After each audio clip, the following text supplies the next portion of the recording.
Thanks for joining us. I'm Paula Ebben with a WBZ News update. Top stories today. The body of a woman found inside a car at Logan Airport.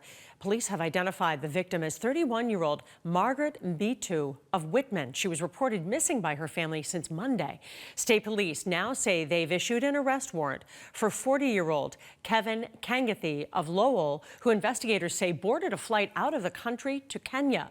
The body was found at Logan about 6:30 last night. Police had issued a bulletin for the car Mbitu was last seen driving before she disappeared. That car was the one found inside the Logan parking garage with her body inside. State police say they're working with authorities in Kenya to get the suspect into custody. A Medway family who had been trapped in Gaza for weeks has finally been allowed to cross into Egypt. The Okal family, including their one-year-old son, was simply visiting relatives in Gaza when Hamas launched the October 7th terrorist attacks. A family friend says all three are overwhelmed with the love and support they've received from home, but they are exhausted, physically and emotionally drained, and still have a long journey ahead back to the United States. The man accused of killing a Salem State student made his first court appearance earlier today. Police say the suspect shot and killed star basketball player Carl Belliard yesterday near campus. Belliard was shot and killed in a car. His suspected killer, 18-year-old Misal Peña Canela, was arraigned on a murder charge in Salem District Court and ordered held without bail. Prosecutors say Canela targeted the car Belliard was in because a woman he used to date was inside. Belliard was a freshman on a full scholarship at Salem State. He was a star basketball player and was just a week away from playing in his first college game. A vigil will be held in his memory on campus tonight at 7 p.m. It was another sunny start to the day here in New England. It looks as though we have no rain this weekend, so let's get a check of the forecast with meteorologist Jason Mikell.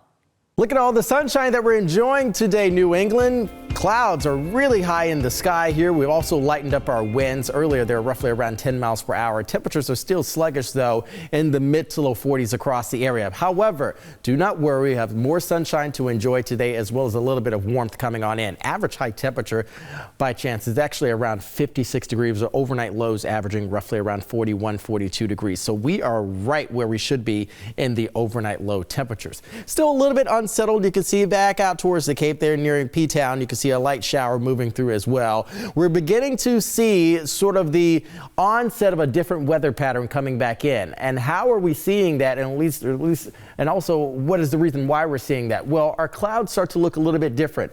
Our winds start to flow a little bit different, and our temperatures start to respond in kind. You can see a lot of sunshine across the Boston Metro at this hour. As I expand the view, there's an area of high pressure right about here. So this is why we have that northerly component. This is exiting, moving out to sea. As a result, we'll have more of a southerly wind come back in, which is why our temperatures will be a little bit elevated overnight tonight. Not quite as chilly as we were talking about earlier this morning, because this map that we often show you, we're moving from more of a meridional flow, which is more of a longitudinal flow, to more of a zonal flow, which is more of a latitudinal flow. What does this mean for us? Well, it means that we're starting to get that cold weather kind of move up a little bit, and that milder air start to move north a little bit, which is why we're going to have elevated temperatures above normal through the weekend. Next few days, that warming trend kicks off here. We're back to season levels. Mix of sun and clouds this weekend, 50s and even some 60s there. There's the area of high pressure. We can see some lake effect banding happening in southern Canada because of those warm Great Lakes waters. Moving the clock forward here, you remember that? We're getting rid of that area of high pressure.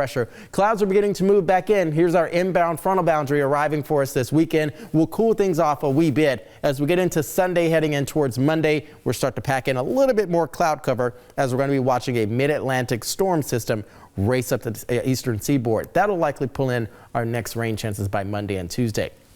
Closer to normal tomorrow, beautiful sunshine. Look at the breezy winds. Now southwesterly 5 to 15 miles per hour, and maybe we could have some gusts approaching 15 to 20 miles per hour. But we'll be elevating. We'll be nearing the normal where we should be for this time of year. And frankly, all of us are going to be enduring that. A little bit cooler south and west back towards Rhode Island, but you can also see even the islands are roughly around 56, 57 degrees, which is great news for us.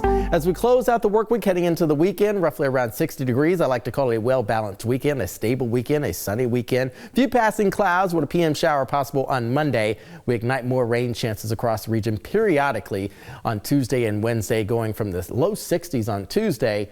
And there's our next frontal boundary to the low 50s, waking up, like you see there, in the afternoon highs, I should say, on Wednesday. Thanks, Jason. I'm Paula Ebben. This has been a WBZ News Update.